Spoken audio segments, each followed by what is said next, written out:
ചോറിൻ്റെ കൂടെ അല്ലാതെ രാവിലെ ബ്രേക്ക്ഫാസ്റ്റ് ആയിട്ടോ അല്ലെങ്കിൽ വിശന്നിരിക്കുമ്പോൾ പെട്ടെന്ന് ഉണ്ടാക്കിയെടുക്കാനൊക്കെ പറ്റിയ ചീസ് ഓംലെറ്റിൻ്റെ റെസിപ്പിയാണ്. ഇത് എളുപ്പത്തിൽ ഉണ്ടാക്കാൻ പറ്റും. ഇതെങ്ങനെയാണ് ഉണ്ടാക്കാൻ നോക്കാം. ആദ്യം തന്നെ ഒരു 3-4 മുട്ട ഇതുപോലെ പൊട്ടിച്ചെടുക്കുക. അതിൻ്റെ അകത്തേക്ക് 1 ടേബിൾ സ്പൂൺ നിറയെ ചെറുതായിട്ട് അരിഞ്ഞിട്ടുള്ള സവാള ഇട്ട് കൊടുക്കുക. പിന്നെ അതിൻ്റെ അകത്തേക്ക് അതുപോലെ തന്നെ പൊടിയായിട്ട് അരിഞ്ഞെടുത്തിട്ടുള്ള ഒരു കഷ്ണം തക്കാളി ഇട്ട് കൊടുക്കുക. പിന്നെ ഇതിൻ്റെ അകത്തേക്ക് കുറച്ച് പച്ചമുളക് വട്ടത്തിൽ അരിഞ്ഞത് ഇട്ട് കൊടുക്കുക. എരിവത്ര വേണമെന്നില്ലെങ്കിൽ ചേർക്കേണ്ട ആവശ്യമില്ല. നമ്മൾ ഇതിൻ്റെ അകത്ത് കുരുമുളക് പൊടിയും ചില്ലി ഫ്ലേക്സ് എല്ലാം ഇടുന്നുണ്ട്. എരിവ് ഇഷ്ടമാണെങ്കിൽ മാത്രം ഇട്ടാൽ മതി. ഇനി ഇതിൻ്റെ അകത്തേക്ക് ഒരു 1/4 ടീസ്പൂൺ ഉപ്പിട്ട് കൊടുക്കാം. പിന്നെ ഒരു 1/4 ടീസ്പൂണിൽ കൂടുതൽ കുരുമുളക് പൊടിച്ചത് ഇട്ട് കൊടുക്കാം. പിന്നെ ഇതിൻ്റെ അകത്തേക്ക് 1 ടേബിൾ സ്പൂൺ പാലോ അല്ലെങ്കിൽ വെള്ളം ചേർത്ത് കൊടുത്താലും മതിയാവും. ഇനി ഇതെല്ലാം കൂടി നന്നായിട്ടൊന്ന് മിക്സ് ചെയ്തെടുക്കാം.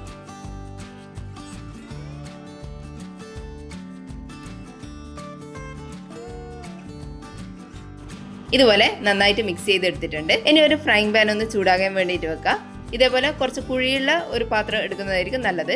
ഇനി ഇതിൻ്റെ അകത്തേക്ക് ഒരു പീസ് ബട്ടർ ഇട്ട് കൊടുക്കുക. ബട്ടർ അല്ലെങ്കിൽ നോർമൽ ഏതെങ്കിലും ഓയിൽ ഉപയോഗിച്ചാലും മതിയാവും. ഇനി അതിൻ്റെ അകത്തേക്ക് നമ്മൾ മിക്സ് ചെയ്ത് വെച്ചിട്ടുള്ള മുട്ട ഇതിൻ്റെ അകത്തേക്ക് ഒഴിച്ചു കൊടുക്കാം.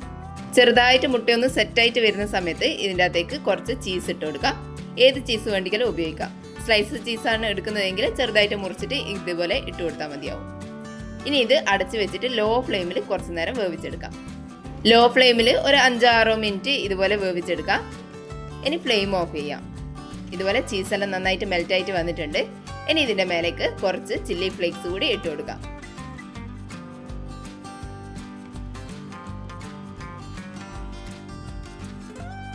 എളുപ്പത്തിൽ ഉണ്ടാക്കാൻ പറ്റിയ നല്ല ടേസ്റ്റി ആയിട്ടുള്ള ഒരു ഓംലെറ്റ് ആണ്. ഇതുവരെ ഉണ്ടാക്കി നോക്കാത്തവർ എന്തായാലും ഒന്ന് ഉണ്ടാക്കി നോക്കിക്കോ. വീഡിയോ കണ്ടിട്ട് ഇഷ്ടമായിട്ടുണ്ടെങ്കിൽ ഒന്ന് ലൈക്ക് ചെയ്ത് സബ്സ്ക്രൈബ് ചെയ്യണേ. താങ്ക്